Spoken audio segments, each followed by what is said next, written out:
ẹ̀yin èèyàn mi ẹ wò ó wọ́n invite Wùnmí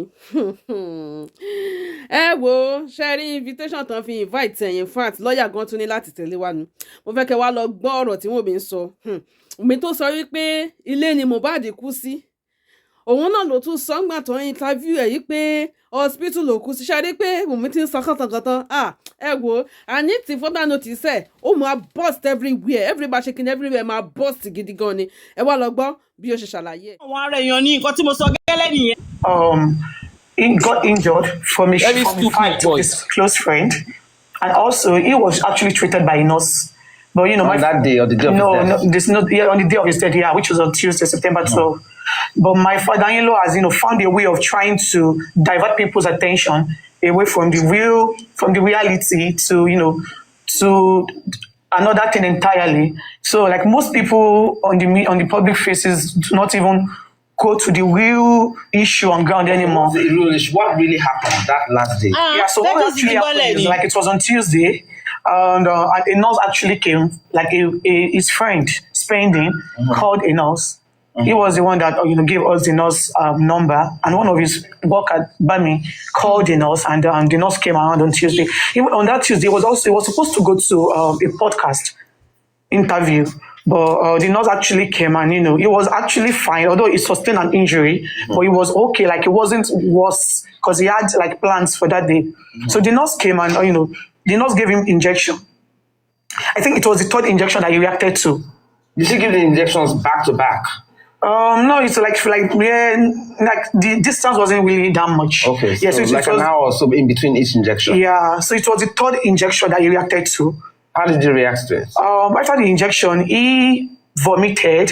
He peed, and he started having reactions, started having goosebumps all over his body. His heart, it complained that it was feeling hot in his heart. Do you understand? Like, he told us to get him some water. That I want to put some water in his body, which his brother did. And he also said he needed cold. He needed AC. Like, he's feeling hot inside. Like, the injection is making him hot inside. And, we tried our best. We took him to the hospital. And, like, 20 minutes after, the doctor said he's dead. 20 minutes after he had landed in the hospital? Yeah. The doctor said he was dead. But that nurse that administered these injections, has any investigation been yes, but done about her professionalism or whether she was even a qualified nurse? Yeah, after my husband's demise, she was arrested, but she was later granted bail. And ever since this whole thing has happened, she has never come out to say anything. And she sees how people has been bullying me, how people has been calling me so many despicable names, how people has been accusing me wrongly, and she has never said anything. Instead, she's been out there clubbing, partying. Like, the last time I saw a video of her clubbing, like doing lashes, makeup, and she's out there living her life. And it's just so unfortunate. Yesterday, I think people, like some people are out there talking to her. So those guys were on TikTok, and they were literally saying, they would tell her what to say, because next 2 weeks, March 14 is the next coroner inquest, which the judge asked him to come over to say on side of the story. These same people on TikTok were literally saying it yesterday, that they would tell her what to say to lie against me. Do you understand? But I did find out what was in that third injection that triggered this reaction. I think they were supposed to do that, but my father already buried my husband. So when the government autopsy came out, the autopsy result said they cannot determine the cause of death because his body has already decomposed. So they couldn't get the right tissue to use for the autopsy. Was there any reason your father-in-law buried him? I mean, how soon was he buried after he was... Like, he wanted to bury him that night, the night that he died. But is he a Muslim? He wasn't a Muslim. And, a lot of people actually begged him not to, but he insisted I was going to do that. He wanted to bury him that night. Did he give any reason for this? He did not. He just said he needs to bury him. Like, a lot of people begged him. He wanted to bury him that night, but they didn't give, he actually called the Bale of where he wanted to bury my husband. But the Bale said, there is no way that I cannot bring my husband that night. So he had to wait till the next morning, and And even it was such a rush that even the coffin was so small for him. The coffin that he was the one that got the coffin. And the coffin was, my husband was 6'1". But the coffin was very, very small that he had to break his head. Oh my God. This is harrowing to listen to. But anyway, you're a Mommy's lawyer, But what I want to ask, what about securing full ownership of Mohbad's music to ensure that his family receives royalties, that they are right? ṣe rí i pé ó ń try láti yọ ara ẹ̀ finally nínú gbogbo scene yẹn ni ó ní òun ló lọ ra coffin fúnra rẹ̀ so they have to break his neck sínú kinní yẹn like ó ṣẹ̀yìn ẹ̀. ó tiẹ̀ níbi tó sọ pé This is an area that lọ́nà ẹni sùúrù náà ó níbi ọ̀rọ̀ nọ́ọ̀sì ń sí ó ní kí nọ́ọ̀sì wá lọ́dì 14 ó ní pé àwọn ti tọ́ka pé wọ́n ti parọ́ fún nọ́ọ̀sì pé kó wá parọ́ ní pé ikọ̀ báyìí ló fún ṣé bọ́lá ni mò ń sọ èyí ọba rọ ló bá rọ ọba ìmọ́lẹ̀ má máa jẹ́ kéèyàn ṣe kinní jàre ṣé bọ́n mo ti sọ lẹ́ẹ̀kan ó ń try láti choose everything láti fi sórí wọn yí pé kò rí bẹ́ẹ̀. kò tí mọ̀kan tí ìkan tèmi tí ra sọ kò tí mọ̀kan tí nọ́ọ̀sì fẹ́ wá sọ ṣe wọn na star. onídàá tí mọ̀kan tí nọ́ọ̀sì fẹ́ wá sọ èèyàn tó bá smart ó ti máa think ahead before gbogbo nǹkan tó ń sọ yìí ó ń try láti yọ ara ẹ̀ kúrò nínú ẹ̀ ni because kò mọ nǹkan tí nọ́ọ̀sì ń bọ̀ wá sọ. kò mọ nǹkan tí nọ́ọ̀sì ń bọ̀ wá sọ ó dẹ̀ ti mọ̀ yí pé ibi tọ́rọ̀ ti dé pẹ̀lú gbogbo ohun ni mo ṣe sọ kinní kan níbí báyìí eléyìí táwa tá jẹ́ J4M tá à ń ṣe nínú ìrìn àjò yẹn ló pọ̀ jù a believe pa mọ̀rọ̀ sọ gbogbo nǹkan la fẹ́ sọ tán and it's wrong most of the things táwọn opponent wa tí wọ́n ń ṣe àwa là ń fún wọn ní bí wọ́n ṣe ní clear kí ni nǹkan tó next táwọn náà fẹ́ lọ ṣe òun mo ṣe sọ lọ́jọ́ tá a fẹ́ sọ̀rọ̀ bíi tí mo ní ẹ̀yin má jẹ́ ká sọ̀rọ̀ lórí ẹ̀pẹ́ndì ẹ̀ má jẹ́ ká sọ̀rọ̀ lórí nobody mọ́ ọ̀rọ̀ ta ti ń sọ láti September up till 17 months tí ò tí sí nǹkan tó yield so nísìnyí àwa làá tún wá máa tọ́ wọn sọ́nà ṣé kò ní sọ̀rọ̀ ńsìn kó má lọ ṣẹ̀wọ̀n kí ló kan ẹ pẹ̀lú ẹni tó fẹ́ ṣẹ̀wọ̀n tẹ̀bẹ́ tó fẹ́ ṣẹ̀wọ̀n ló mọ̀ pé òun fẹ́ ṣẹ̀wọ̀n ṣé ó ní kankan nínú wọn tó jẹ́ pé tó bá gbóúnjẹ síwájú ẹ̀ imú ló ń ki oúnjẹ bọ̀ ni kò sí náà wọ́n mọ ibi tó máa fóúnjẹ sí náà but narrative for everybody like ó jẹ́ tètè sọ̀rọ̀ kó má lọ di pé so I don't give a ẹ̀wọ̀ ẹ̀ má yẹ kí n sọ f word jàre mo give an f anybody tó bá fẹ́ lọ ẹ̀wọ̀n kó lọ ṣẹ̀wọ̀n ó fẹ́ bẹ́ẹ̀ ni inú ẹ̀ dùn pé òun fẹ́ ṣẹ̀wọ̀n ni ẹni tó wà ń bẹ̀ tí nǹkan ṣẹlẹ̀ 15 people wà nínú ilé ọmọ kú homicide à ń sọ̀rọ̀ bí màá sọ pé ìta ló ẹ̀ ń ṣe bíi pé ẹ̀yin ni wọ́n wá fi wọ́n ṣe witness bíi pé ìta lọ̀rọ̀ ti ṣẹlẹ̀ tí bí a concert everybody ti sá wọn mẹ́ni tó ṣiṣẹ́ the same way tó ṣe ń sọ̀rọ̀ nìyẹn so ìta bá ti ń fún wọn ní clue tá máa ronú fún wọn à ń ronú fún wọn ni pẹ̀lú gbogbo àsọjù táwa gan táwa ní J4M tá à ń ṣe àsọjù ní mórísí by now ní gbogbo ọ̀rọ̀ tá ti sọ láti 17 months káṣẹ máa tún máa tọ́ wọn sọ́nà à ń tọ́ wọn sọ́nà ní kí ni the next thing tó máa ṣe ẹ jẹ́ kán fúnra wọn ronú wọn ẹ jẹ́ kán fúnra wọn kó bára wọn irú bọ̀bọ̀ Sómóyè tó wá jẹ́ ọ̀rọ̀ mi bí iná gbé wá téèyàn gbé wá sí tó wá sọ̀rọ̀ má jẹ́ kó sọ gbogbo tẹnu ẹ̀ ní nǹkan tó ní lẹ́mìí tó fẹ́ sọ tó bá ti yanjú ẹ̀ tán ni mo ṣe máa béèrè question lọ́wọ́ ẹ̀ gbogbo eléyìí táwọn ṣe tó jẹ́ pé wọ́n ti gbé wá kí ló ṣẹlẹ̀ ṣe wà nulẹ̀ it's rubbish is it not his friend gbogbo àwọn tó wà pẹ̀lú ẹ̀yìn adé know his friend how come tọ́rẹ̀ wọn tó sọ pé àwọn care nípa ẹ̀ àwọn love àwọn ṣe kinní kan wọ́n jọ ń ṣe nǹkan pọ̀ tí nǹkan ṣe bẹ́ẹ̀ yẹn tí kankan nínú ò jáde di lọ́la sọ pé justice for Mohbad dèpòdèpò wọn máa sọ pé mo wà ń bẹ̀ nǹkan báyìí ló ṣẹlẹ̀ kò yẹ kán bí wọ́n kán tó máa ṣàlàyé tó bá love ẹ̀ okay so mi ò sí lára àwọn tó fẹ́ lọ béèrè silly questions if you want to fẹ́ ṣe rẹ pa fúnra ẹbí ti wù mí gbogbo eléyìí tó ń ṣe interview kiri ń ṣe ni kò jẹ mí lójú because ìbẹ̀rẹ̀ tó níyì ó ní òun nobody ní explanation kí ló wá tì síta so ìgbà tí nǹkan tó dẹ̀ ti tì síta tó ti tì síta kó máa rojọ́ ní show you know lọ́ọ̀yà ẹ ti realize pé gbogbo eléyìí tó ti ṣe sẹ́yìn sí ó ti make blunders nínú gbogbo interview tó ti ṣe òun ló jẹ́ kó tẹ̀lé wá sódà wọ́n lè máa tẹ̀ mọ́lẹ̀ wọ́n lè correct ẹ̀ pé no kó má put ẹ̀ bẹ́ẹ̀ yẹ because definitely ẹni tó bá ní òótọ́ lọ́wọ́ tó fẹ́ parọ́ tàbí tó ti kọ́ ó máa padà ṣe mistake lọ́ọ̀yà ẹ ti rí yẹn òun ló jẹ́ kó ní òun lẹ́ṣẹ̀ rí lọ́ọ̀yà ẹ tó tẹ̀lé wá sórí show òun lẹ́ fi rí lọ́ọ̀yà ẹ tó tẹ̀lé wá sójú tó rí show if not lọ́ọ̀yà yẹn ò ní ṣe nǹkan tó ń ṣe mẹ́ẹ̀ ìwọ tó sọ níbẹ̀rẹ̀ tó sọ pé ọmọ kú sílẹ̀ gbé wọ́n ní brought in dead ó ṣẹ̀ wá ń sọ pé hospital ló ti dákẹ́ come on now tó kí la fẹ́ máa listen sí àwọn ọ̀rọ̀ tó lè fọyàn lórí èmi ò kí máa fẹ́ listen sí irú nǹkan bẹ́ẹ̀ yẹn that's exactly what I'm saying we don't put them through àwọn náà ti mọ bó ṣe ṣiṣẹ́ àsìnbẹ̀ nígbà tó ń ṣiṣẹ́ nínú ilé kọ́kù jẹ́ kó ṣe ra wọn pa. godmother confam pé inú ilé ló kú sí godmother rẹ̀ tó ń tẹ̀lé ó confam pé inú ilé ló kú sí. ok mo ti ọba ìmọ́lẹ̀ ti mo ti rí ọ̀rọ̀ ẹ ti yé mi tẹ̀ ń sìn mo ò ní sọ̀rọ̀ lórí ọ̀rọ̀ ẹ mọ́ ẹ̀jẹ̀ ọmọdé ó ń disturb wọ number one gbogbo ibi tó ti jáde. Do I have to lọ sí gbogbo wọn yẹn? I don't have to. But àwọn ẹni wọn náà ti fi sọ pé hospital sọ pé brought in dead. Is that not the same thing? Pé inú ilé ló dákẹ́ sí. Okay? So kò ní ìdíkà sọ mọ́. A ní ìdá ti sọ fún wọn mọ́. A ní ìdá ti rán wọn létí.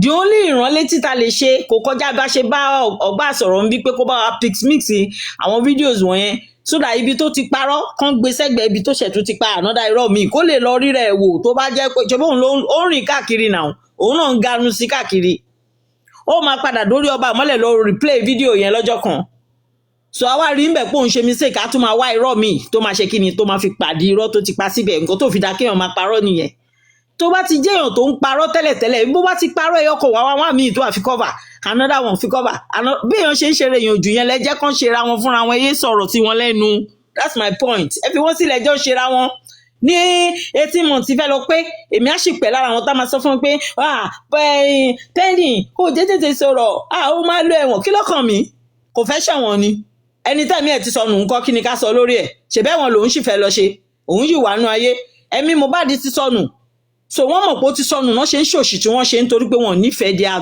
wicked souls wọ́n ṣe eré èèyàn tí mo fẹ́ bá sọ̀rọ̀ ìyá kí náà ti ń porúkọ ẹ̀ ìyá ìmọ́lẹ̀ ó jálá burú ẹ̀ dá bí amọ́ni náà ṣé irú àwọn wọ̀nyẹn yẹ kó dé wọ́n tiẹ̀ tó ẹrú tó yẹ kó dé sàkání ẹ̀ torí tó bá rí wọn báyìí pé wọ́n kọ̀ jọ lọ́ọ̀kan fara tí mo máa jọ láàrin wọn bá máa dẹ̀ yín bo àyà ẹ̀mí nínú wọn ẹmú ẹ̀ máa já sí mi lẹ́nu kí lẹ̀ ń sọ òun ló jẹ́ kí wọ́n máa ṣe gbogbo dáadáa yẹn ṣẹ́mi láṣẹ wa máa sọ̀rọ̀ fún wọn níwò yìí pé kán bọ́ síta kan sọ̀rọ̀ ẹni tó ń ṣe oúnjẹ fún yín tẹ̀ ń gbé lábẹ́ rúfẹ̀ are you fucking kidding me? Are you kidding me right now? ẹni tẹ́ ń fún yín lóúnjẹ tó ẹgbọ́n kan tó sọ ní olóyìnbó sọ pé don't bite the finger that feeds you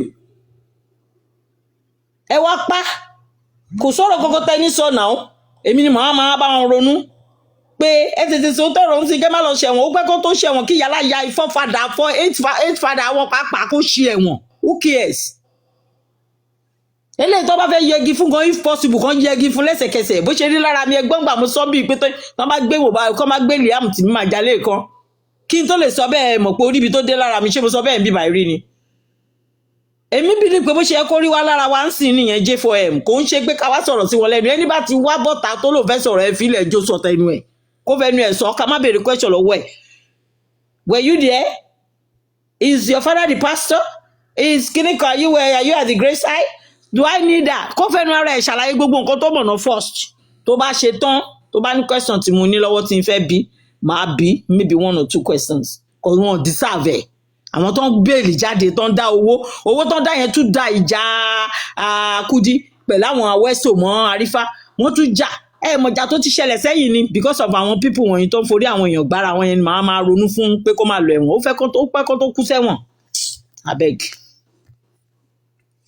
That obviously has not been addressed. We are thinking about the emotional aspect. Yeah. But in terms of his earnings that should be accrued from his music, yeah. How is that being secured for the future? Yeah, for now, I can tell you nothing is being done. Yeah. In the sense that it will be like putting the cart before the horse. She's getting and crazy for I don't real. want a situation whereby we don't want a situation Thank you, whereby Mr. K. it will look as if the wife is more interested in the property of the late husband than money the husband. You understand? This is the aspect. But it's only if there's anybody interested in the property, it's only the father-in-law. That's why the father-in-law is fighting now. It's only the father-in-law that is interested in the property. Against Yoruba culture, custom and tradition, against Ekiti culture and discipline. You know, how a father will become a celebrity because of his father. He has gone as far as Ghana radio to go and grant interview to defame our client. Okay, káwọ́ lọ́ọ̀yà tó ń sọ̀rọ̀ yìí. Báwo ló ṣe kàn tó yẹn? Iṣẹ́ tó ń gbà fún tèmi mọ́ ọ̀tọ̀. Ìfitabaníkà sọ́kò yìí kò gbogbo orí rédíò tó wá sí i, ó yẹ kó mọ̀ kó máa wà obvious sí so many people pé he's crazy because of money. And that's what he's doing. You know? Ó wá sórí bí wọ́n sọ ń sìn, ó ti di celebrity. He gone as far as Ghana. Ibi tó bá wù kó lọ, odidi ọmọ ló jábọ́ lọ́wọ́ ẹ̀ náà. Tani ò go crazy bí ó ṣe àwọn tó ní Mohbad. Because ọmọ wọn lè rí mọ́ for life. Ẹ̀mí ẹ̀ ti lọ nìyẹn. Àwọn kan tó wá ṣe kú pátọ́ ọmọ bí ìrìn àjò ṣe rìn, wọ́n wá tó wá jókòó sílé ayé, wọ́n ń rojọ́, wọ́n ń sọ oríṣiríṣi káàkiri. Ṣé lọ́ọ̀yà lélẹ̀ báyìí torí àwọn náà bímọ sílé nígbà tó bá dọjọ́ iwájú tẹ̀yìn wọn ò dáa láṣẹ máa sọ pé àtisídáǹtì irú àwọn eléyìí ò dáa lórí nínú ayé. Ẹ understand?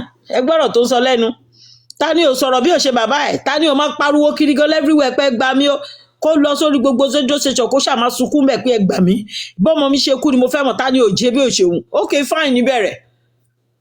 Kò sí nǹkan tó lè ṣe nígbà tó gbà ní mọ́ṣúárì tíyàwó mú police report lọ́wọ́ tí ò mú sílẹ̀. Kí ló fẹ́ fi gbà lọ́wọ́ wọn ní police click? The next thing is to go and see now. Wọn ṣáà ní gbé tira sùn wọ́n máa fi rajú, kò possible. Kò possible. So whatever tó bá tẹ̀ wá ló jẹ́ mistake tí bàbá yẹn ṣe nípa pé wọ́n sin wọn sí. Èmi ò rí bó ṣe jẹ́ nǹkan tó jẹ́ pé anybody máa rojọ́ ìwọ tó sọ wípé ò sí ń bẹ̀ o mọ̀gbà tó fẹ́ lọ sí adẹ̀rí ẹ nínú fídíò. Ìwọ kan lórí kọ́ máa gbé lọ sí Èkìtì kan lọ sìn ẹjọ́ dé police station ní òmú police report ọwọ́ ẹ̀ sílẹ̀. So what do you want the man to do with the cops? Kó sún jẹ́. Ẹlòmíì sick pẹ̀lú bó ṣe máa ń sọ̀rọ̀, ó máa ń wọ ẹlòmíì péjọ ọmọ Yorùbá lẹlòmíì ṣàṣọ́kọ́lẹ̀ láti ilé ẹlòmíì wọn kọ kò túrẹ̀ ẹ̀kọ́ ẹlòmíì gan ògbẹ̀kọ́. Tó bá kọ́yàn èèyàn máa ń túra èèyàn bí ni. Èèyàn ló mọ bí ó ṣe fẹ́ kílẹ̀ ayé òun kó dá sí tó máa fi túra ẹ bí. Ẹ gbọ́rọ̀ tí ọkùnrin yẹn tó ń sọ ń sìn. Ẹ jẹ́ ká máa nìṣó ńlẹ̀. You understand? He went on so many stations. There is no reasonable station in this Nigeria that I have not visited. So, you understand? To say, oh, what has that got to do with at you? a point, it diverted attention completely from the real issue to say, oh, the child is not his grandson. Meanwhile, he knew. Is it not right? Is Babaloba not right? Is it not right láti béèrè fún paternity ọmọ? Because tó bá jẹ́ abroad inú rẹ̀ ti ṣẹlẹ̀, the first thing ara first thing tó máa kọ́ ṣe nìyẹn. Because ìyàwó ẹ̀ ni the next person tó máa kọ́ fúnra sí. Pé bí ó ní reason, bí ó ní bí insurance àbí whatever tó wà under jí táwọn ọ̀nà ò tí ì mọ̀ ń sìn. The first thing tó máa kọ́ ṣe ni ọwọ́ ọmọ ọwọ́ yẹn pé ṣóun lónìí. Wọ́n dẹ̀ máa ṣe wọ́n máa mú pamọ́. Ṣé èèyàn kan máa èmi àtẹ̀yìn tá wà lórí radio station yìí tá wà lórí orí life yìí ṣá máa lè lọ bá wọn sọ̀rọ̀ pé nǹkan báyìí ni kò ṣe àti nǹkan báyìí ni kí wọ́n má ṣe. You know people are silly like ó máa ń burst the brain mi like chọ́pọ̀lọ́ ẹlòmíì work ṣá and you say you're a lawyer. He said he wanted to do DNA to confirm the paternity. Yes, we said you don't have the local standing or the right to challenge the paternity of this son because the man, when he was alive, he bought 2 land. He bought one in Liam's name. He bought one for himself. He bought for his father. Do you understand? So if he's a bastard, he wouldn't have the. Ṣé ń gbọ́rọ̀ ṣé ibi tó ń gbégbà wọ́n ra lẹ̀ ìyẹn lè tẹ́ ti ṣe láyé ara yín ṣé Mohbad ti mọ ibi tó ń lọ áhòdì ní ibo ló mọ̀ tó máa dé tó wá sáré ti ń ra lẹ̀ lórúkọ ọmọ níkọ̀ọ̀kan ṣọmọye ọmọ tó fẹ́ bí ni. I dey not sick like báwọn ṣe ń ronú wọn mọ̀ pé other people ń think out of box so just ronú yín because àwọn kan náà wà bẹ́ẹ̀ dò nǹkan tó bá ti gbé fún wọn sóbò tó bá ti pè fún wọn náà mú straight so wọn mọ̀ pé àwọn kan máa wà tó máa ronú out of box pé kí lẹ̀ ń sọ. That's the normal thing to do. Telling me pé bàbá ò ní right láti ń sọ pé kán lọ ṣe paternity ọmọ tó jẹ́ pé ẹ ti already ní problem gan pẹ̀lú ẹ̀ kó tó di pé ó kú gan to start with. Jẹ́ ká máa nìṣó. House and the child has been. So all this thing went on. And then another thing, if there's anything tí anybody bá gbọ́ nínú ẹ̀ tó fẹ́ sọ̀rọ̀ lé lórí just like mo ṣe ń pọ̀ sẹ̀ ẹ sọ kó tó di pa sọ̀rọ̀ tán o kẹ́ má lọ gbàgbé. Say you don't have the right. At a point, our client came and told us that instead of fighting this thing, let me just have the DNA. I would say, forget about legality. We say we are withdrawing all our objections. Yeah, let us do the DNA. Baba has run away since that time. We have written like 4 letters to his lawyers to say, let us do this DNA. We are ready. Since that time, he has not You guys are ready, but ready fún ibi tó jẹ́ pé hospital tí yín lẹ fẹ́ pick. We are no longer his lawyer for Baba the náà DNA. fún ní And Baba went on here to say, oh, I have debriefed my lawyers. They are not trustworthy. I'm bringing in another lawyer. Meanwhile, there was a judgment of court that gave us directives. Hospital tẹ fẹ́ lọ bọ̀rẹ̀ yín lẹ̀ yín yàn lé lọ́wọ́ pé dandan ó gbúdọ̀ ṣe níbi báyìí ó dẹ̀ lóun ò When gbà the guy is still sọ̀tà ló wá rọrùn nínú yín. will be on Ó dẹ̀ pé ọkọ̀ sọ̀rọ̀ tí mo gbọ́ ṣé ó ní nǹkan tẹ́ anybody fẹ́ sọ. mo ní court order pé bàbá lọ fún ní court order. Hey, thank you bàbá náà fún ní court order God bless you. So mi wá understand òun náà sọ wípé kó pè kí ibi tó ti fẹ́ kàn lọ ṣe bọ̀dọ̀ yín lẹ́yìn sọ wípé ibi tí yín lẹ́yìn ti fẹ́ lọ ṣe torí pé ẹ fẹ́ manipulate. tell you something. The whole thing that Nigerians don't know, out of 100%, the cliche, justice for Mohbad is justice for their pocket. I can tell you more than 90% of these people shouting justice for pocket for Mohbad on social media, they are fighting for their pocket because of the rush. They bring all sorts of lies, they fabricate news just for them to have followership on their program and all that. And some of them immediately they do, before you know. Mr. Lawyer, what you just said is wrong. Àwọn kan ṣe show wọ́n fabricate nǹkan tó fẹ́ fún wọn ní traffic lórí show wọn òun ló jẹ́ kó máa mú narrative. That's a lie from the pit of hell.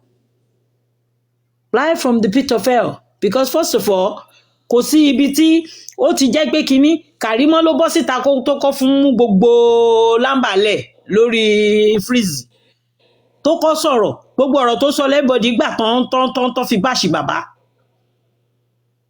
But narrative tí yín tẹ́fẹ́ kó wo àwọn èèyàn létí kò lò wo àwọn èèyàn létí because Ọlọ́run jẹ́ kẹ́ ṣẹ̀sìn òun ló jẹ́ kẹ́ jáde pẹ́ tó di time yìí. The last person tó máa sọ̀rọ̀ pẹ́ òun ni Wùmí. But ìgbà tó ti ṣe níbẹ̀rẹ̀ tí gbogbo èèyàn sọ ní owó anybody lecturation ṣùgbọ́n ó ń ṣe fuck you káàkiri inú káà gbogbo time yẹn ni. Tóun fúnra ẹ̀ dẹ̀ mọ̀ pé òun ò ní peace of mind kó òun lálàáfíà. But at the end of the day, abeg. Mr. Lawyer, orí yín ti gbálẹ̀. And you will not see it again, but they have gotten what they want. So this is justice. I want to even ask, what was your relationship with your father-in-law like, and what triggered this reaction? We had a very good relationship. Like our relationship was, it was like a father figure in my life. We had a very, very. It's not a father figure in your life. If this is a father figure in your life, oh, ní jẹ́ ọmọ òṣì tó máa wá tó máa sọ pé bàbá kò ní dá fún yín. Bó ti gbàgbé kán bá yọ gbogbo àárín yẹn kán bá yọ pẹ̀lú gbogbo bí tó ti ń sọ̀rọ̀ pé you guys are pé is like a father figure. Báwo ló ṣe jẹ́ father figure? Ó mọ nǹkan tó ń pè ní father figure ni. Iyì tó lè fún bàbá tó bí ẹ lọ́mọ gọ́gọ́gọ́gọ́ sí tó sọ pé father figure òun ló máa ṣe náà. Ibo lèèyàn ti ń la ẹnu agbárí ẹ̀ kí ni nǹkan tí ìbá ṣẹlẹ̀ sí ẹ kódà kí ni nǹkan tó ń bá ṣe sí ẹ tó máa lanu ní agbárí ẹ wà ẹ̀yin ọmọ òṣì tẹ́nìkan òbí tán kọ́ tẹ́ ẹ̀ gbọ́ tẹ́ ẹ̀ níran nínú ayé. Èmi ò rí bí téèyàn ti máa ní àyà tó máa sọ̀rọ̀ sí bàbá ọkọ ẹ̀ tó dèrò kó fẹ́ gbénu fámìlì yẹn mi ò rí rí tí ò bá ń ṣe pé torí ẹ ti mọ gbogbo bí tẹ́ di ẹrù yín kà wípé kò sẹ́ni tó lè bá yín mọ́bẹ̀ lójú ti yín bọ̀rẹ̀ gbàgbé pé Jesus Christ mọ́ bẹ́ẹ̀ ṣe bẹ̀rẹ̀ so ó lè bá yín mọ́bẹ̀ ó lè tú yín ká mọ́bẹ̀ ó lè pa yín rẹ́ mọ́bẹ̀ ẹ ti gbàgbé you guys are just sick relationship. Like he was even the one that made the marriage because I was married to my husband. He was the one that made marriage, like he was the one that initiated the marriage. Even the birth of my child. Because then I just finished my university. I was supposed to go for my master's. So he was even the one that initiated this pregnancy, taking me to different places to have a baby, saying also it was actually yes, it like as if it just happened. No, it was planned. Like we literally prayed for that baby. Like it's like a miracle. It doesn't matter. Let's assume pé ó ti rí bẹ́ẹ̀ pé kò ṣe pé ṣe ló lóyún kó tó di pé bàbá sọ pé kọ́mọ àwọn èèyàn ẹ̀ kò ní dá. Gẹ́gẹ́ bí àwọn parents tó di wọ́n pé tí irú nǹkan bá ṣẹlẹ̀ bẹ́ẹ̀ yẹn the next thing tó máa ṣe ni bí wọ́n ṣe fẹ́ ṣe introduction so that kí wọ́n tẹ̀ meet ara wọn àwọn family yẹn. Kẹ́kọ̀ọ́ meet ara yín tí ìrẹ́pọ̀ bá wà ní láàárín gbogbo yín pẹ̀lú family tiẹ̀ àti family àwọn bàbá ká ní ìrẹ́pọ̀ wà ní from interaction tẹ́ ti máa ní from the beginning ìyẹn ló máa bring up yí pé ẹ fẹ́ ṣe engagement gan to start with even though tẹ́ bá fẹ́ ṣe wedding lẹ́ẹ̀kan náà tẹ́ sọ pé okay ká má wulẹ̀ waste time ẹ jẹ́ ká kúkú ṣe gbogbo ẹ̀ lẹ́ẹ̀kan ìyẹn ló lè bring bàbá tó wọ agbádá àti fìlà tí lórí níbi kíní ó lè talking about tó ń bọ̀ tó méyàn kan lọ́wọ́ ṣé èmi àti ẹ sọ pé àmọ́ bó ṣe ń ṣe kinní ilẹ̀ Yorùbá lọ sọ pé àwọn lóyún níṣẹ́ tí bó ṣe lóyún ó mọ̀ pé àwọn ló bẹ̀ẹ̀ sùn àwọn ló tẹ̀ díẹ̀ sílẹ̀ ìwọ́kọ́ ló mẹ́ńtò lóyún fún ní orí ẹ̀ dàrú ọmọ òṣì. We literally prayed, we fasted with this same man. We fasted for 7 days with my husband. We did so many things just for this baby because he just came to us. You guys, my fast for kinotin korukwe 100 days pàápàá. But ìwọ ló mẹ́ńtò lóyún yẹn fún kókó inú ìwé ìròyìn nìyẹn ìwọ ló mẹ́ńtò actually lóyún fún ẹ lè jọ plan yìí pé òkè ẹ fẹ́ lóyún but at the end of the day lóyún níbi tó ti ń ganu sí hòtẹ́ẹ̀lì kiri ibi tó ti ń ganu hòtẹ́ẹ̀lì ọjọ́ mẹ́ta mẹ́rin tó máa lóun bínú mi ò gbọ́rí sórí yìí ló jẹ́ kí n gbọ́rọ̀ ẹ̀ rí pé ìyàwó kan máa láyà nínú agbo ilé ibi tó lọ́kọ sí ó máa kúrò ńbẹ̀ ó máa jáde lọ sí gbòòrò good evening, good morning, good afternoon, Perry. Ló máa láyà ló máa sọ pé òun lọ kúrò nínú ilé níjọ́ mẹ́ta nítorí pé òun bínú. Bóyá wèrè ni. Gbogbo nǹkan tó ṣe iṣẹ́ ló ń tì mí lójú nítorí pé mo jóbìnrin. Pé ta ló bélé yìí, ta ló báwo náà ikọ́ ẹ, báwo náà Ọlọ́run. Wọ́n ṣe ẹ jo, wọ́n ṣe ẹ rọ nígbà tó bí ẹ.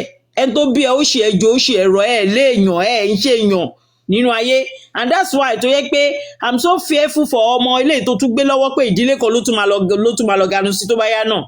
Ẹ wá ń ṣorí burúkú kiri ẹlẹ́yìn ṣe kínní ẹ tún wá láyàláyà ẹ pé wọn èèyàn tán wọ́n gbọ́mọ fún ẹ lódìndín oró ọmọ ní wọ́n fi sílẹ̀ sí ẹ lọ́wọ́ láàyè láì ṣe pé ó sick táwọn fi sílẹ̀ pẹ̀lú sickness wọ́n wá bá òkú ẹ̀ ó dẹ̀ lẹ́nu láti lè sọ̀rọ̀ Nàìjíríà ní ìlú tí mo ti wá nílẹ̀ Yorùbá I don't understand o mo understand bí gbogbo ẹ ṣe wọ́ ojú débi tó dé yìí kò sí irú ẹ̀ ò ṣẹlẹ̀ rí story tí mo gbọ́ for the first time nílé ayé mi ni. The Holy Spirit tells him that we should have a baby, and the baby would be so glorious and famous all over the world.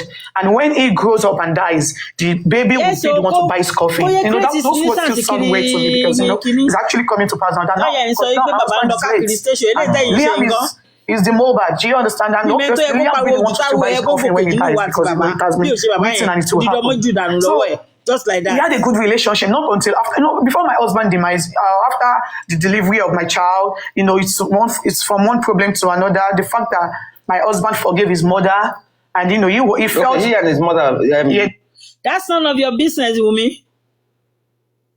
Oko shan digress, òun lọ left, right, and center. That's none of your business. Ṣé do happen among families kò ń ṣe iṣẹ́ ẹni ìyàwó àbí ọkọ tó fẹ́ lọ fẹ́ yìí ń ṣeṣẹ́ wọn kò sẹ́ni tí ò ní tiẹ̀ nílé ẹ̀ whatever that has happened between them in the past tó wá wọlé wọn tó bá jọmọlúàbí tó kọ́ láti ilé gan ìwọ gan ló yẹ kó máa bẹ̀bẹ̀ kiri tí wàá máa lọ tí wàá máa bọ̀ bí nǹkan ṣe máa ń lálàáfíà because ìwọ náà fẹ́ fi ìrìn àjò àlàáfìá gbé ilé ayé ẹ̀ kò sì ìdílé tó wá sí yẹn wọ́n ti dìdílé ẹ̀ òun jẹ́ orúkọ wọn ó ti ju orúkọ bàbá ẹ̀ sílẹ̀ mi ò rò kó pọ̀lé ò mọ̀ kó pọ̀lé tí ẹ̀ ni like ó rí gbọ́ kó mọ̀ wípé téèyàn bá change orúkọ sórúkọ ẹlòmíì ò mọ̀ túmọ̀ ẹ̀ ni ilé ẹ̀ gangan ló lọ sí yẹn ìyá ọkọ ẹ̀ ṣẹ̀dí ìyá ọkọ ẹ̀ ni bàbá ọkọ ẹ̀ ṣẹ̀dí bàbá ẹ̀ ni ó ṣe gbogbo wọn yẹn you know so forgive bàbá ó forgive that's none of your business girl. You so sick because o láwọn èèyàn rẹ lórí òràṣọ rẹ lórí ikọ̀ o tẹ̀lé ń tó máa pàkíyèsí ẹ̀ sí gbogbo kò dákẹ́ kò wọlé palẹ̀kùdé mọ́ra kó má jà rójú ẹ̀ ọmọ òṣì. Yeah, for a long time, yes. So he felt betrayed, like, because we had a close relationship. So he felt betrayed, like, why do I have to accept to the forgiveness of his mother when we didn't discuss it with him? And it is not my fault. This is his child's decision, not me. But, I feel like maybe he felt like I betrayed him in one way or the other. It's been from one problem to another. The placenta of my child, he was insisting that he wanted to have the placenta of Liam after his delivery. And my husband said he cannot give it to him because his mother is not the one in his house. He has other wives. It go matter.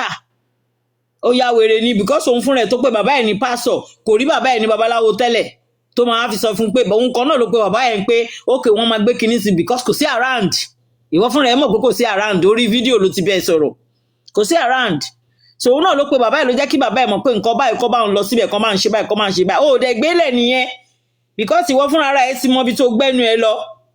So ó gbé sílẹ̀ so mi ò understand ẹjọ́ wẹ́wẹ́ tó ń rò tí ìbá ṣe ya Mohbad tó fún ẹ láyè irú ẹ ló wá ní ẹjọ́ ta ní Godina yìí. Hello Godina náà distract wa ń bí báyìí tó bá jẹ́ nǹkan tó wá ṣe nìyẹn. So ẹjọ́ ẹni tó gbé Godina yẹn sókè ẹ má padà gbé sókè mọ́ ẹjọ́ tó bá yẹ pé kò ṣe ìyá Mohbad tó fàyè gbà irú ẹ̀ yẹ kó lẹ́nu ó yẹ kó ní ẹnu ọ̀rọ̀ ẹ̀ lẹ́nu ṣá ṣó lè lọ́rọ̀ ìyá Mohbad lẹ́nu ṣá ibi tó ti bẹ̀rẹ̀ gbésí ayé wọn kan tó di pọ́n bímọ wọn tán tọ́jú ẹ̀ tó débi tó fi wò ẹ̀ yẹn kó tó débi tó fi wò ẹ̀ yẹn ó sí nínú ìrìn àjò yẹn ó sí nínú picture yẹn ọmọ àlè ni ẹ́ ọmọ àlè yàkówó kan á wá sínú ilé mi á máa fọwọ́ lálẹ̀ kò jọ́ ó máa rí ìfẹ́ tó ń wá torí ọmọ tán fìfẹ́ tọ́ tán fìfẹ́ bí tán fìfẹ́ tọ́ ni mí ó máa rí nǹkan tó fẹ́ bọ̀ kó ṣe ní ibi tí ọwọ́ kó gbọ́wọ́ síbi tọ́wọ́ ń gbé bá ṣe ń ṣe ń lé wa tiwa èèwọ̀ bòmíì bí wọ́n jẹ́ bó ṣe ń ṣe lágbolé tiwọn nìyẹn kó jẹ́ kó mọ Ọlọ́run torí ó láti farabalẹ̀ tó wọlé tèmi láti mọ̀ pé bọ́n ṣe ń ṣe níbi tó ń wá sí leléyìí kò ń ṣe pé ó máa wá sọ pé bákan òun pẹ̀lú ìyá ẹ̀ ń jà ó forgive ẹ̀ what's your business what has that got to do with you ìfi tó bá ń ṣe olórí burúkú ọmọ òṣì ọmọ ranù fàdà kó mo jẹ́ obìnrin ó tì mí lójú láyé mi ni kọsí mi ò tí ì lọ́mọ obìnrin tó máa dàgbà tó rú èyí tí mo lè kọ́ tí mo lè máa fi ṣàpèjúwe pé kò wò bó ṣe rí eléyìí tó jọ́kùnrin gan tó jẹ́ pé mo bí gan no you know ìwọ yẹn ló máa wá sọ fún wọn wọ́n ní problem ó forgive ìyá ọ̀rọ̀ yẹn ń rùn nígboro ẹnu ẹ kò gba ẹnu ẹ kóró gbá lẹ́nu ẹ ọmọ Wùmí àwọn tó ń jẹ́ Wùmí àwọn tó ń da nínú ayé ni wọ́n ṣorúkọ sọ ẹni àwọn parents ẹ ò wọlé kan tó sọ mọ́ torí nílẹ̀ Yorùbá ilé náà ń wò àwọn náà mọ́wọ́ kó lé náà wò kan tó sọ ọmọ lórúkọ wọ́n mọ mi ò mọ irú oúnjẹ tó ń kì sẹ́nu ńgbà tó ń sọ ẹni Wùmí orí yín dàrú pátápátá nílé yín tó ń bí ẹ tó ń rí ẹ kọ́ tó ń rí ẹ wò tó ń bójú wọn jẹ́ nígboro ayé tó yẹ pé ẹ̀yin tó yẹ pé nílẹ̀ Yorùbá tí mo mọ̀ láyé ìgbà kan wọn bí ìran yín mọ́ wọn bí ìran yín kú mọ́ pẹ̀lú nǹkan tó ṣẹlẹ̀ yẹn lóde ṣe ń lẹ́nu ló ń sọ̀rọ̀ ló wá ń sọ pé wọ́n jà wọ́n ṣe kíní kan kí ni business ẹ nínú ẹ̀ ó forgive ìyá ẹ̀ náà nìyẹn kò gba ẹnu ẹ. You cannot trust him with his child's placenta. And when my husband was alive, he never queried him, he never questioned him. But now that he is dead, he's been saying different things and after my... Abẹ́ ìgbọ́rọ̀ ni, àbí mo ṣe mistake ní ẹ̀yin ọmọ Yorùbá tó wà níbí báyìí. Abẹ́ ìgbọ́ ọmọ yìí bó ṣe ń sọ̀rọ̀ ni. Ìpè placenta, ó sọ rojọ́ placenta yẹn kò rẹ́ni because kò láṣọ rere lórí kan kò rẹ́ni sòótọ́ ọ̀rọ̀ fún yín pé ọ̀rọ̀ tó ń sọ yìí ò yẹ lẹ́nu ẹ, ó ń rùn. Ó ti lè show irú ẹ̀dá èèyàn tó jẹ́ àti irú àwọn ìwà tó ti wù sáwọn family yẹn.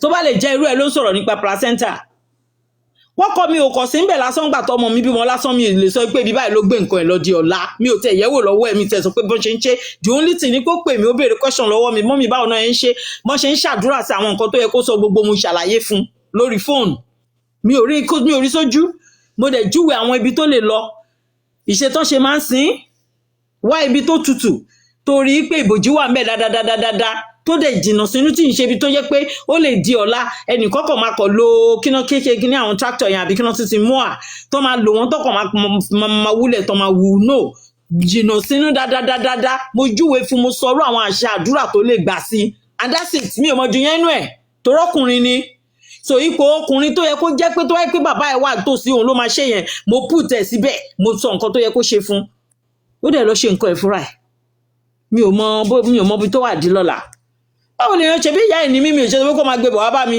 ọ̀nà ìgúdè ìyá mi àní kó máa gbé bọ̀ náà mi ò rí sójú di lọ́la bọ̀ àṣẹ tó yẹ kó jẹ́ àṣẹ tó yẹ kó jáde lẹ́nu ọkùnrin yẹn mo jẹ́ kó lọ fi àṣẹ yẹn kó lọ ṣe mo dẹ̀ mo ṣàdúrà pẹ̀lú ẹ̀ lórí kinní mo dẹ̀ sàwọn nǹkan tó máa ṣe àṣẹ Ọlọ́run ti gùn lọ ṣe nǹkan ẹ̀ ó dẹ̀ lọ ṣe bẹ́ẹ̀ nǹkan tó bá yẹ wọ́n ní nǹkan tó bá yẹ ni ló yẹ ní okùn ọrùn ẹ̀yẹ ìdíyẹ ẹlòmíì nǹkan ò ní tọ́sí á kàn máa yọjú ẹni àò torí àìlẹ́kọ̀ọ́ láti lé torí àìlẹ́kọ̀ọ́ láti lé òun ni problem ẹlòmíì you can just imagine talking about placenta up and down silly girl.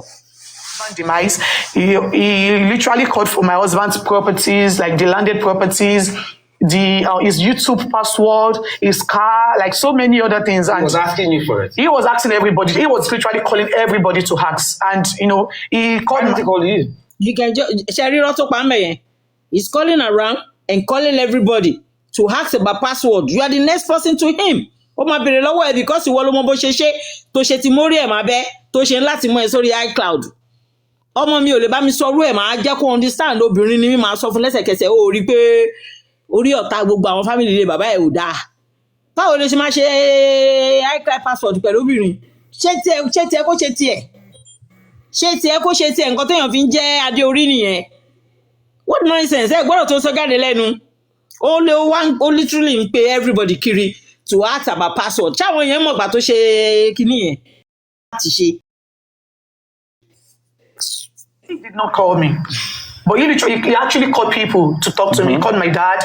He called my mother-in-law, my husband's friend. He called so many people to talk to me. Everything that Mohbad owns, including the landed property, God forbid. Are you serious? Yes. Like if I refuse to do that, he will make sure he destroy me everywhere. Are you serious? Yes. So wait, first and foremost, even after immediately Mohbad died, do you understand?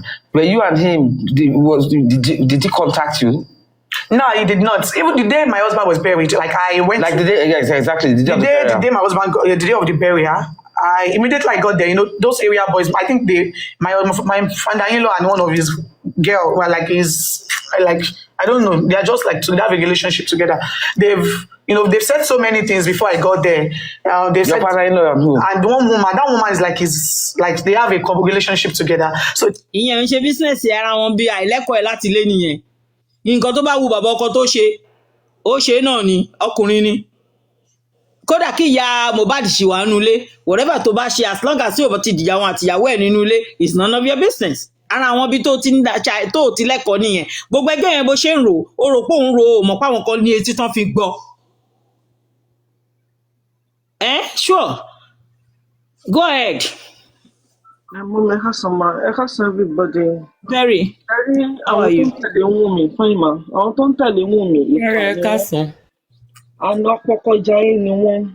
Gbogbo irọ́ tí Wùnmí ń pa láti bẹ̀rẹ̀ going to 2 years now. Gbogbo irọ́ tó ń pa they still believe. Now Wùnmí said Baba is asking for properties and order. But at first, I thought Wùnmí said Mohbad doesn't have anything. Nǹkan tó sọ nìyẹn náà ó sọ pé bàbá ò ní nǹkan kan àmọ́ mo fẹ́ ká sọ nǹkan kan lẹ́nu wípé Wùnmí sọ wípé lọ́ọ̀yà Wùnmí kò ń ṣòun ló sọ torí mo rò bí rántí ọ̀rọ̀ yẹn pé bàbá sọ pé àlè ló pa Mohbad so bàbá should come out and tell us the àlè that killed Mohbad lọ́ọ̀yà ló sọ yẹn o tá a bá dẹ̀ wò pé lóòótọ́ bàbá sọ bẹ́ẹ̀ lóòótọ́ ṣé ẹ understand nǹkan tí mo sọ so bàbá too need to come out and tell us this side bàbá should break the table for us so that we can know where we are going to. What you move for now, nìyẹn. Okay.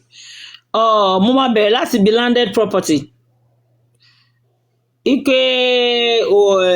According to ó sọ lóòótọ́ ike Mohbad ò lẹ́nìtìn iṣẹ́ tó bá ti ṣe wọ́n fi ń jẹun ni. Exactly. Àwọn iṣẹ́ díẹ̀díẹ̀ tó bá ti rí bó ṣe sọ ní inquest nìyẹn wọ́n fi máa ń jẹun ni. Ó ti lè gbàgbé títí ẹ máa wà ńlẹ̀ náà. So ó wù ló ń tọrọ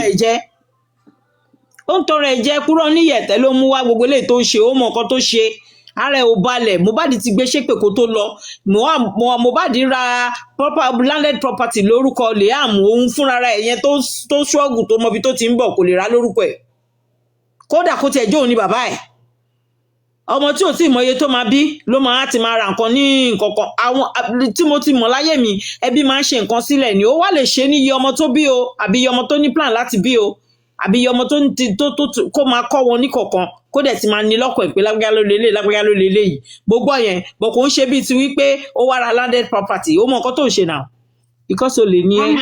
mọ́mí má bínú mà ẹ jẹ́ ká tún wọ́n pé nígbà tí Mohbad kú tí bàbá láwọn bá lọ́ọ̀yà ń bẹ wípé wọ́n ní Mohbad turn print another ìgbà tí Mohbad kú lọ́ọ́ máa turn print and again Wunmi you're just implicating yourself if you don't know now ó ní Mohbad ti wé gbogbo nǹkan tó ní fún Liam the question is ṣé Mohbad ti mọ̀ pé òun máa kú ni ó ti mọ̀ pé ọmọ kan lòun máa bí tó fi wé gbogbo property fún Liam Wunmi make it make sense.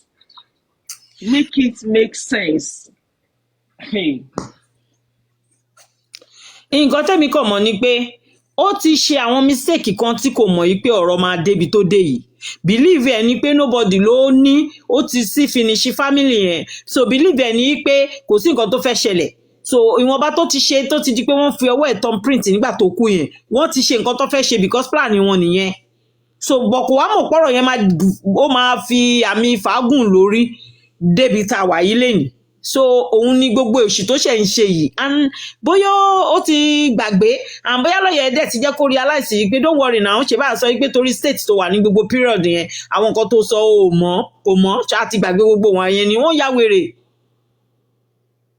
tó pònú bá rojọ́ kalẹ̀ òpònú kó lọ máa dáná o ọba lọ́la ẹ káàbọ̀ sà happy new month sà ṣóye yín so kò ń ṣòpònú ló máa dá bíi títí ẹ̀ rojọ́ landed property rojọ́ gbá ọmọ yẹn ò mọ nǹkan tó ń ṣe because kò léèyàn gidi nílé ká ló léèyàn gidi nílé ni kò ń ṣẹni tó yẹ kó tiẹ̀ sọ̀rọ̀ rárá ọ̀rọ̀ tó ṣe yìí ò ní débi tó dé ìyá máa réèyàn gidi nílé tó máa bá sọ̀rọ̀ pé wọ́n ń ṣe bẹ́ẹ̀ bọ̀dọ̀ àwọn tó ní náà nínú ilé ẹ̀ láti lẹ̀ gẹ́gẹ́ bí ọ̀rọ̀ ẹ̀gbọ́n ẹ̀ tó sọ wípé apọkọjáyé ni wọ́n nílé wọn so kí ló fẹ́ máa sọ kò sọ̀rọ̀ gbogbo eléyìí tó ń sọ yìí ó ti rí i pé ọ̀nà yẹn máa gba bòmí ìyọ bó ṣe òun kọ́ ló sọ wípé kọ́ má fún Primeboy ní relevant kó má bàa fẹ́ fẹ́ ọkọ òun kí ni túmọ̀ ẹ̀ ìjà máa nìṣó náà.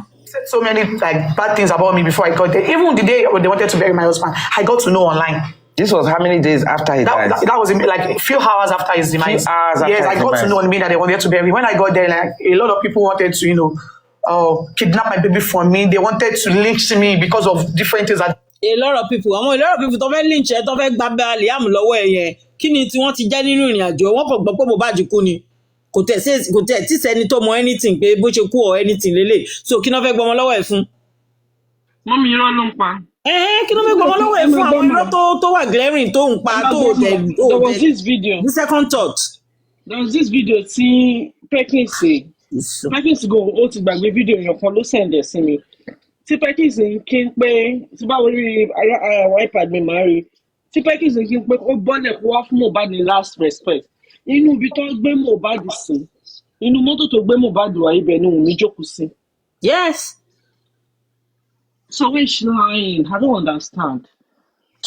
Ọ̀rọ̀ mọ́lọ́mọ́ fẹ́ gbọ́ interview yìí ó tó ń fọ́ mi lórí. Jọ́ tó lọ lọ́n Perry tó bá ríru fídíò bẹ́ẹ̀ yẹn o lè send ẹ̀ sí mi nínú inbox nínú DM jọ́ tó rọ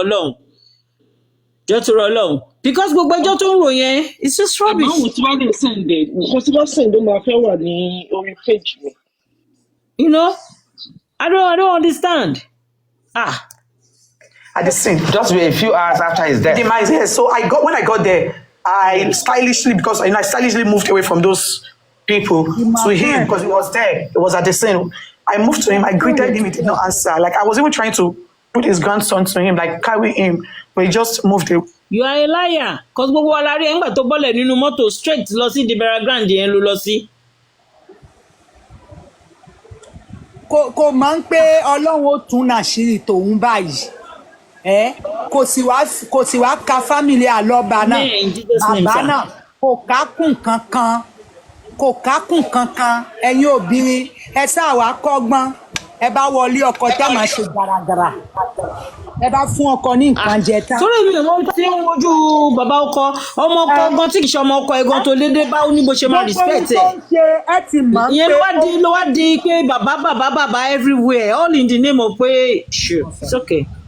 Mami finish náà ló tún fẹ́ fi yé wa ń pé ọmọ tí ń bẹ lọ́wọ́ ẹ̀ kì í ṣàlọ́ba abẹ́rẹ́ kéré ni adìyẹ ò lè gbé ni bẹ́ẹ̀ náà máa sọ fún wa tó bá lọ lé ọkọ wọn ní bàbá ọkọ ẹ tẹríba òun ò ríyàn kan kó sọ bẹ́ẹ̀ fún ẹ wo gbogbo ohun tí ń sọ ṣé léyìí ó léyàn nínú ilé eléyìí ò léyàn nínú ilé èèyàn kan ò bí.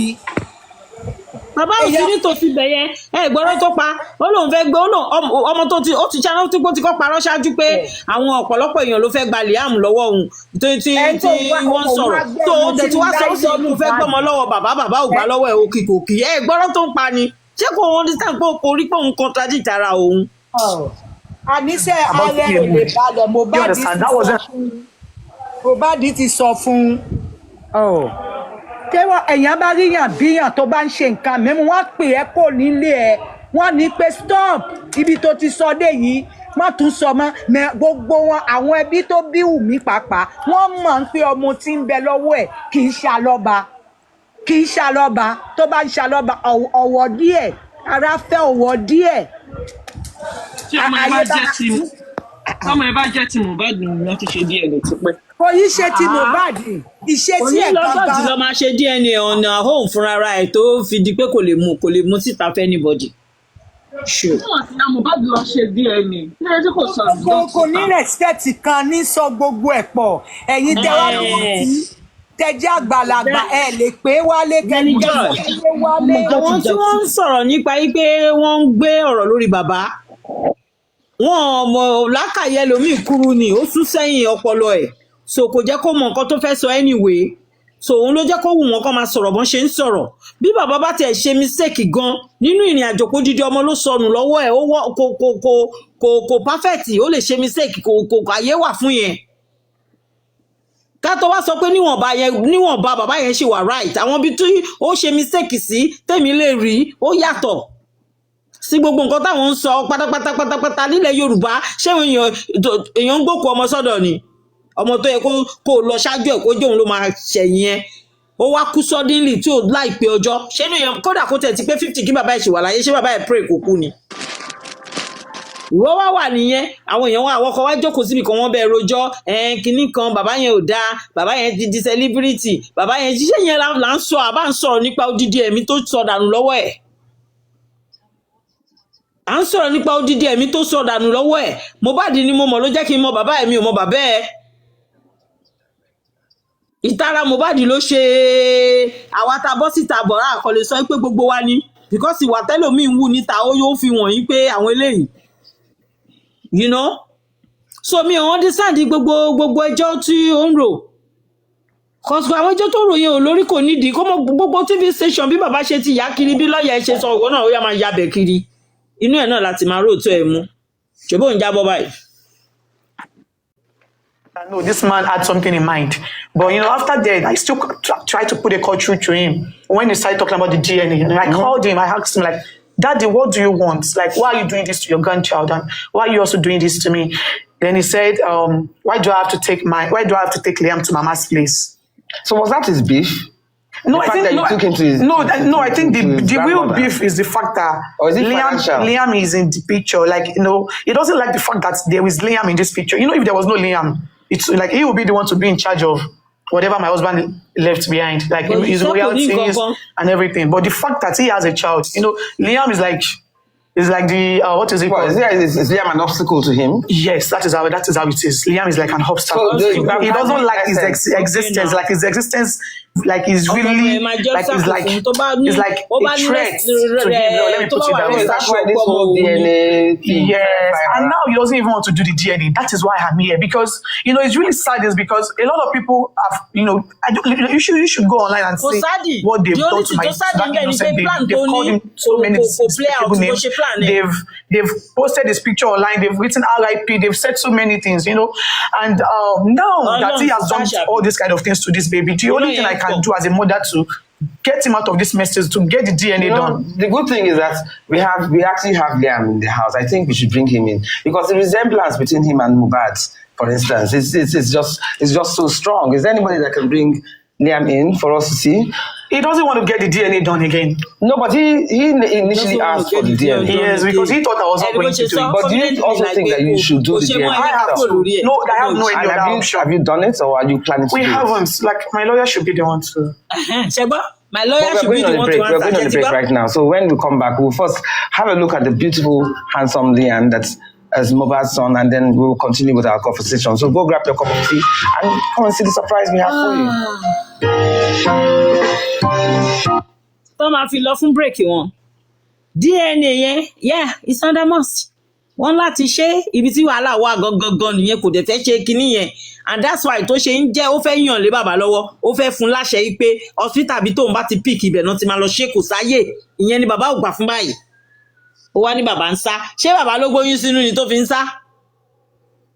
Bàbá ló gbóyún sínú tó fi wá ń sá kán má bàá mọ̀ pé òun ti ṣàṣìṣe. Bàbá ló bímọ. Bàbá ló lóyún. Liam ni bàbá tó wá sá fún ẹ̀. Wùmí parọ́ ni. Of course now. Yeah. Ní onírọ́ ni Wùmí. Ó wọ́n bí tó ti máa ìṣesí ẹ̀ pápá. Ó ti fi hàn wá ní gbangba pé ọmọ yìí ṣe alọ́ba. Gbọ́mọ lọ lọ́mọ. Ó jẹ́ kí bàbá lọ ṣe tiwọn ní sẹ́ni kólà. Gbọ́mọ lọ fọ́lọ́mọ. Wùmí mú sílẹ̀. Kí bàbá mú un àbí un àdúrà. Kọ́ lọ fi ṣe DNA. Lọ ṣe títí ẹ̀yẹ kẹjọ mú rìsọ́ọ̀tì pàdé ara yín ní court. Ṣéjà wà nù yẹn ni. Ó máa ga o. DNA tó yẹ kó gbé kúrú wá. Tó yẹ kó lọ ṣe. Kó dé tán báyìí kó fi gbá gbogbo wa tá à ń bú ẹ lójú. Bọ̀ má gbàgbé ráfà DNA yẹn gan sáré má béèrè lọ́yẹ̀ pé kí ló pa Mohbad ó tán ni. Kó má fi pé DNA ló fẹ́ fi kó wa lómi ọbẹ̀ lọ.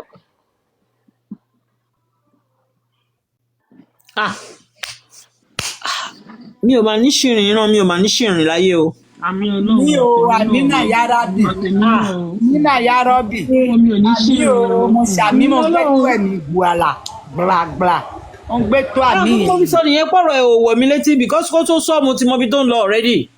àmì. àbí irú ọmọ wo lélẹ̀ ọmọ lélẹ̀ ni àbúsọ àbísọwọ́ náà mo ṣì ọmọ àdánù. sọ nínú orin ẹ̀ kan tó kọ fún pé í máa ń purọ́ bíi irọ́ kan ní fi ń bò kan mọ́lẹ̀ ẹ̀rí irọ́ kàbìtì tí ń gbé kalẹ̀ kò tún nísinmi ó wà lérí íńtánẹ́ẹ̀tì ní 24/24 ló fi wà lérí íńtánẹ́ẹ̀tì ìwọ nípò lọ́kọ níbì kan wọn à bá tẹ̀ ṣe nǹkan kan tó fi wọ ọbẹ̀ tó fi lọ́kọ níbẹ̀ o gbọ́dọ̀ ní respect fún wọn wọ́n wá ń fojú wọn gbolẹ̀ ẹ ti máa ń pè bàbá Mohbad kápítà ni kò mọ̀ yàn lẹ́kọ̀ọ́ kàbí eléyìí lẹ máa fi ṣàkẹ́yìn ẹ ní ṣe bẹ́ẹ̀ mọ́. ọmọ yẹn ti already gẹ́gun fún. ẹ ní ṣe wú ẹ̀ mọ́ ẹ̀yin lẹ mọ̀ yàn ẹ̀yin ọwọ́ yín ni gbogbo Nàìjíríà wà irọ́ ló pa eléyìí báyìí ó purọ́. let's assume pé gbogbo Nàìjíríà gan ti ẹ̀dẹ̀ wà lọ́wọ́ ẹ̀. àwa ni family Mohbad ẹ jẹ́ kí n sọ Yorùbá kan fún yín náà. àwa ni family Mohbad. owó Yorùbá kan jẹ́ kó yé wa yí pé ẹni jogún ò dàbí ẹni ogún gbè. let's assume pé ókè àwọn family yẹn kàn ti decide lé ní pé you know what ogún tó wà nílẹ̀ ò tọ́mọ tá jù dànù tó wáyé pé ọmọ wa wà láyé òun ní kókó ẹjọ́ máa kọ́ everything lọ. ẹ mọ̀ pé tí ẹ ti tán already tẹ́lẹ̀tẹ́lẹ̀ wọ́n ti wá fún gbogbo everything fún kò lè láti lọ́wọ́ ẹ̀ náà. mọ́mí fínísì láti ìgbà tí ọmọdé yìí ti fi ẹsẹ̀ kan fi ṣáájú gbogbo wa bàbá ẹ̀ ò sọ pé kí ló ní níbì kan o ìwọ gangan ló tún tún di o ẹni pé kò ní nǹkan kan o bàbá ẹ̀ ò sọ pé ó ní nǹkan kan o ó ti mọ̀ pé ẹ̀yin lẹ ní gbogbo Èkó lọ́wọ́ ó ti lọ́ọ́ sin ọmọ ẹ̀ ńgbà tá àwa la ní pé ohun tó ṣe ọmọdé yìí a fẹ́ mọ̀ ó sì lè pa ogun yín ò lè pa gbogbo wa ẹ lè pa gbogbo wa ó ti sọ bẹ́ẹ̀ fún yín náà ó ti ní pé ẹ ti ń ṣe tipẹ́ eléyìí lẹ fẹ́ ṣe kẹ́yìn ó ti ní pé ẹ ní jẹ́ lọ ó ti ní pé ọmọ kan bí 1 million lòun òun máa fún yín ní kíni pressure ẹ máa gba pressure ó ti wà nínú pressure báyìí wọ́n ọmọ kékeré eléyìí tó bá gbèlú kan sí ìdúró yóò ta gbogbo àwọn ẹni tó wà nílùú náà àwọn ẹlòmíì sì ń rí pé irọ́ nípa wọn à lè sọ fún pé jáde tó bá ti jẹ́wọ́ ni àníwà níbí mọ́ ó tún wá ń bú bàbá ó wá gbé ẹsẹ̀ sérí gbogbo wọn ó purọ́ ò ní jẹ lọ ọmọdé yìí tí ò ṣiṣẹ́ ó wá fọmọ àlèwọ̀ fi ákógún ẹ̀ lọ tó bá ṣiṣẹ́ ni ó mọ̀ ń pé ẹni tó ṣiṣẹ́ ni máa ń jẹun iṣẹ́ tí ò ṣe owó tán ti gbà lọ́wọ́ ẹ̀ ṣé ìwọ náà owó ó tún kù ń bẹ̀ kò tún kù ń bẹ̀ tíṣẹ́ ti lọ.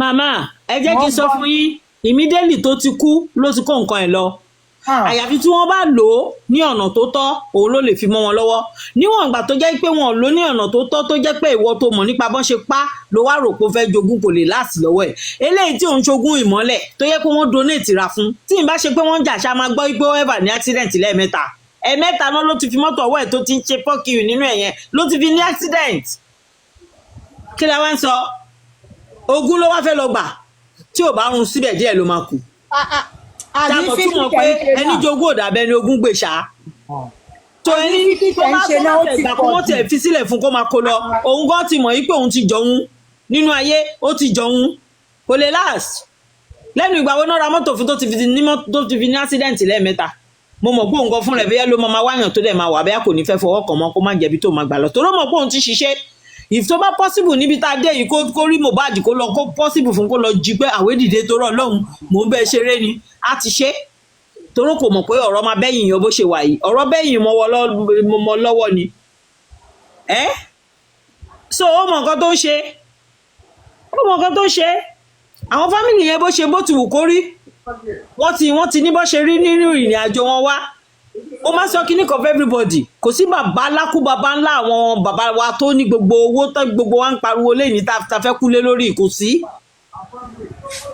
ó ní gradually everybody di pé ìran kan sọ pé báwọn ṣe wà lélẹ̀ ìran mẹ́ta olúwàtòṣì àwọn tó tún wà kan tún try fún wọn káwọn náà lè bẹ́ kán tún lè dájú àwọn lọ Yorùbá máa ń pè ní pé kán lè bẹ́ ṣó ẹ̀jẹ̀ àwọn lọ so tó bá tún jẹ́ pé another set kán tún lè dájú àwọn tó wá lẹ́yìn wọn káwọn náà tún dájú inú ìrìn àjò tá wà nínú ayé lọ́wọ́lọ́wọ́ nìyẹn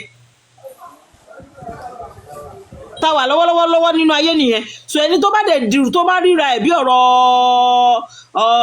ọmọ Mohbad tó sọ pé ẹni tó bá ṣeṣẹ́ déédéé ló máa ń gbé bẹ̀ta ọ̀rọ̀ yẹn túmọ̀ sí oríṣiríṣi kò ń ṣe obìnrin nìkan ẹni bá lọ́wọ́ Yorùbá sọ pé ẹni bá ní èèyàn lẹ́yìn ó máa pọ̀ bọ́ èèyàn olódàáni kó pọ̀ bọ́ náà tó bá ṣe rẹ̀ díẹ̀ ló máa kùn bẹ́ẹ̀ kàn só mọ máa ré mọ lọ́wọ́ ni fò everywhere tó bá ṣọ́rọ̀ òun gan máa di wèrè tọ́bọ̀ wá jẹ́ nǹkan téèyàn máa dá nìkan dúró tó máa rò pé òun fẹ́ mú just like that kò possible ó fúnra rẹ̀ ó ti mọ̀ fúnra rẹ̀ pé òun ti ṣiṣẹ́ gbogbo eléyìí tó kù ní pé kó dẹ̀ máa parọ́ bó ṣe wù ú kó máa pa kiri àwọn eléyìí tó bá fẹ́ jẹ́ bí ibi tí mo lè rí pé bí bàbá lè ṣiṣẹ́ mistake tẹ́nibọ̀dì lè fẹ́ máa pọ́n fi ń capitalize yẹn lé lórí ó jẹ́ kí n máa ń wo ẹlòmíì pé irú àwọn ìran àwọn èèyàn wo leléyìí because tó ti bí èmi sáyé èmi ò rí bí tó ti ń sọ̀rọ̀ sẹ́ni tọ́mọ tí ọmọ ẹ̀ kú mi ò rí náà máa sọ̀rọ̀ sí i wọ́n máa ń tù wọ́n ni ẹlòmíì yóò gbé bíbélì kalẹ̀ ọgbẹ́ ńlá ayérayé ni nígbà tẹ́bọ̀dì bá gbọ́nà ilé ẹ̀ lọ òun ló mọ bí tára ẹ̀ máa bọ̀ sí eléyà ní báyìí eléyà ní báyìí eléyà ní báyìí mo kàn ń wo pé kẹlòmíì má dẹ̀ bẹ̀rù wípé kóun má ti ìpàṣẹ ọ̀rọ̀ Mohbad jẹ gbà tá a bá ń wá justice fún kò ń ṣe kí n tó ṣe bẹ̀rẹ̀ sí sọ̀rọ̀ sí màmá ẹ̀ ẹnu recently yìí ṣì ni kò sí nǹkan tẹ̀lé sọ mi ò ní sọ̀rọ̀ lọ́bẹ̀ torí mo máa ń wo ìbí yẹn pé òun ló dẹ̀ ìjẹ̀lẹ̀ ọmọ yẹn lórí lábẹ́ bó ti wù kó rí òun mo ṣe ń bá wù mí wílẹ̀ nǹkan yìí pé who are you tó gbà ẹ́ lẹ́nu tí ò fi ẹ́ lẹ́nu láti sọ síta yìí pé ó ti forgive ìyá ẹ̀ who are you ìyá àtọmọ máa ń jà òbí àtọmọ máa ń jà arabi tó wà nínú Psalm 27 nìyẹn tọ́lọ́run ti sọ fún wa pé ó ní nígbà tẹ́yìn ọ̀hún òbí yín bá kọ̀ yìí ó ní nígbà náà lèmi olúwa yóò tẹ́wọ́ gbà yín ó nítorí èmi ni bàbá àti ìyá tó ga jù lọ nítorí pé olùgbàtọ́jú ni àwọn tí ayé jẹ́ ìtumọ̀ ibẹ̀ yẹn nìyẹn. mo ní ìyá ẹ wà. joyè tí òun fúnra ẹ̀ kò lẹ́ẹ̀kọ́ láṣọrẹ lórí ìkọ́ ni tó bá léyìn ò láṣọrẹ lórí ìkọ́ fẹ́ni tí ò bá mọ̀ túmọ̀ ẹ̀ kí n tú fún yín tó bá léyìn kò léyìn gidi nílé so tó bá léyìn gidi nílé a máa ti rí nínú ìrìn àjò ẹ̀ fúnra ẹ̀ ó máa reflect jáde nínú ìsọ̀rọ̀ sí ẹ̀ you know kò sí gbogbo nǹkan wọ̀nyí ta lè rí nínú ìrìn àjò ẹ̀ lúkàlà bó ṣe ń sọ̀rọ̀ ságbàlagbà at her age so báwo gan lòun gan ṣe fẹ́ dàgbà àìtí ìdébi tó dé àìtí ìpààyàn gan lásán wọ́n máa ń sọ wípé èèyàn kì í wojú àgbàlagbà ni. ní tẹ̀síẹ̀tì tìǹgbà tí mo rí níta kọ́ ni mò ń rí lọ́wọ́ ẹ̀ tí ń parọ́ tí kò tún síyàn kan tó sọ pé jíjáde tó jáde yìí báyìí. òun kọ́ ni Mohbad sọ fún yẹn ó ní má tẹ́jú ilẹ̀ mọ́lẹ̀ kó má ba dọ̀bálẹ̀ ṣé ó rò pé bí àkókò tẹ́lẹ̀ mọ́lẹ̀ lásán ló bá ń sọ ni. ọmọ tó bá ti sọ yìí pé ìdí àgbà ń rùn ẹlòmíín ń bọ̀ lẹ́yìn ẹ̀ tó máa wò ó tó dẹ̀ máa rí dáadáa tó máa ṣe sí gbogbo ayé fún gbogbo ọmọ sí i àwọn tààtà especially àwọn eléyìí tó ń sọ pé àwọn jẹ́ sí mi yìí mo understand ẹ̀ rárá ẹ̀kọ́ ò sí fẹ́lòmíì ẹlòmíì á kọ́ sọ̀rọ̀ ṣákálá sẹ́lòmíì ẹni tó ń sọ̀rọ̀ sí òun bó ṣe jẹ́ àwọn tàdé jọmọ Yorùbá ọmọ aládé ni wá àpọ̀ nínú agbára ọ̀rẹ́ ẹlòmíì ò mọ̀ àpọ̀ nínú agbára wọ́n tọ́jú wájú ra lọ you don't just talk to anybody anyhow ẹlòmíì ó máa ṣe nǹkan sí ó máa padà sórí ẹlẹ́sẹ̀kẹsẹ̀ ni wọn báyọ̀ so wọn báyọ̀ na òròpó gbá òròpó ẹni tó débi tó dé yẹn ìwọ ti mọ ibi tó ti ń bọ̀ fúnra rẹ̀ nínú ayé gan báwo ni tiẹ̀ ṣe jẹ́ tó ló fẹ́ jojú èèyàn kan nínú ayé kó tó lè ronú kó fẹ́ jojú èèyàn wá ti ní ibi tó ti lè ní àwọn ọ̀rọ̀ tó lè sọ tó máa jẹ́ pé wọ̀gán àwòye pé kí ló fẹ́ fà á bọ̀bá kankan náà ṣe tọ́jú everybody bá kankan náà ṣe tọ́jú everybody ó máa jẹ́ kẹ́rù ẹlòmíì kó fọ́ni sí mi so ọmọ yẹn tó ti ń fún ní àwọn bàbá àyájọ́ kó tó lọ yẹn kò mọ nǹkan tó sọ nínú orin gbogbo tó kọ a lè rí gbogbo ìrìn àjò tó ṣẹlẹ̀ sí nínú ẹ̀ kò mọ nǹkan tó ń ṣe ó máa jẹ́ kí náà ti ń porúkọ àdúrà náà tún ṣe tán ó ní wọ́n máa jẹ portion yẹn forever wọ́n máa jẹ́ forever òun fúnra ẹ̀ máa jẹ́ ń bẹ̀ bó bá máa ṣẹ̀wọ̀n kó ṣẹ̀wọ̀n àwọn tó bá dáwó fún àdúrà àwọn náà ní ìrìn àjò ayé wọn èmi ò sí lára àwọn tó lè dáwó fún ìmọ̀ àdúrà kó tó di ìsìn ni mo tẹ̀ ti mọ̀ pé àdúrà ṣorí gbé kí ló ṣẹlẹ̀ irú gbogbo fẹ́ẹ̀mù ẹ̀gbọ́n ẹ̀ ìwọ ló yẹ kó máa lò ń sìn kátẹ̀ ló ń kọrin nìyẹn tó bá lò àchúùsì pé o fẹ́ padà sínú orin nìyẹn bọ̀ wọ́n ti sáré fi àwọn nǹkan tó tọ́ sí ẹ tó jẹ́ ẹ̀tọ́ ẹ wọ́n fi tàn ẹ́ jẹ ó dẹ̀ gbà níbi tó dẹ̀ dé torí pé o desperate ó sad ta ni ò bára jẹ́ láti ilẹ̀ bí kò ṣe ìwọ ẹ̀jẹ̀ ẹ̀ mà ni wọ́n pa lójú ẹ̀ báwo ló ṣe fẹ́ rí tọ́mọ yẹn gan nínú láìvẹ́ ò lè kúrò ńbẹ̀ láyé for the father kó wà around nígbà tó ṣẹlẹ̀ therapist kọ́kọ́ kò lè bẹ́ẹ̀ yọ kúrò kò possible lẹ́yìn pé kò ti jẹ́ pé o dúró ní ìdúró gẹ́gẹ́ bí ẹ̀jẹ̀ kóró ìdúró ẹ̀ òun ni ká máa ṣe ń padà bọ̀ abẹ́ ń sìn mi ò sí lára àwọn tó lè sọ̀rọ̀ ẹ ní platform mi rárá débi tí mo máa gbà bí ẹni gbàgbọ́ ọtí àwọn tán láwọn ń ganu sí bí ìmọ́lẹ̀ àwọn náà ń ganu káàkiri títí tó máa ganu sírú ọ̀rọ̀ ẹ àdúrà no dà wípé because o wọ́ọ̀tì ọmọ anything ọ̀rọ̀ òwúwa ọmọlúàbí òun ṣe èèyàn gidi kò sẹ́ràn èèyàn gidi lára irú ẹ̀gbọ́n lè pẹ̀gbọ́n ẹ̀yẹn gan fúnra rẹ̀ already o ti ń jealous ẹ̀ tẹ́lẹ̀tẹ́lẹ̀ nìyẹn enemy within náà ń perú yín o ti ń jealous ẹ̀ already before so ó jẹ́ kó easy fún ẹ láti lè jẹ́ kó allow àwọn èèyàn gan kó wọlé possible kan ti bribe ẹ or kan ti already threaten ẹ pẹ̀lú nǹkan tí ò tó nǹkan tá ní òkú síbẹ̀ bí o ṣe wọ̀ ó dàbí ìyá ẹ̀ tó sọ pé máa wọ́n rábì ṣé kí wọ́n jẹ́ kán pa mí kán wọ́n jẹ́ kán ṣe mí léṣe tí mo ṣe ládùúrà tí mo ṣe ní blessing ẹ̀ rọ́rọ̀ burúkú bí ó ṣe jáde lẹ́nu abiyamọ tá ní òkú bí o ṣe wọ ọmọ tó yẹ kó sin ẹ́ tó dẹ̀ ti rí lójú ayé ẹ̀ pé ọjọ́ alẹ́ ẹ̀ ti dáa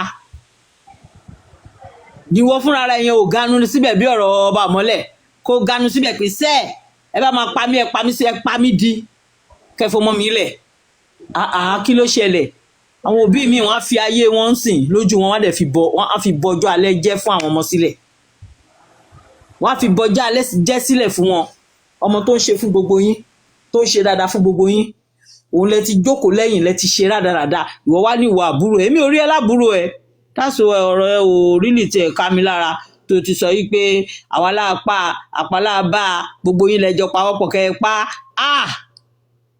ó dẹ̀ tún sọ ó lẹ́ máa jẹ portion yẹn forever ó ti sọ ara portion yẹn ló ń jẹ yẹn ẹnu ẹ ló wà yẹn ara portion yẹn ló ń jẹ lọ lọ́wọ́lọ́wọ́ tó ti mọ̀ yẹn àwọn ní kán máa dáwó èmi ò bá wọn wo gbogbo ìran àwọn tó ń sọ pé wọ́n sọ pé kán máa dáwó èmi ò wo gbogbo irú ìran bẹ́ẹ̀ yẹn it's true ó làpálábá àwa lápá ọ̀pọ̀ tájọ pa àbí ojú wa kán wá kọrin yẹn fún wa sísà tó pé wa débẹ̀ lórí yẹn fat. ayaba yín kan ó yá ọ̀la máa pa àpárá ń bá ọmọ ìwà ni ẹ ti pa àbí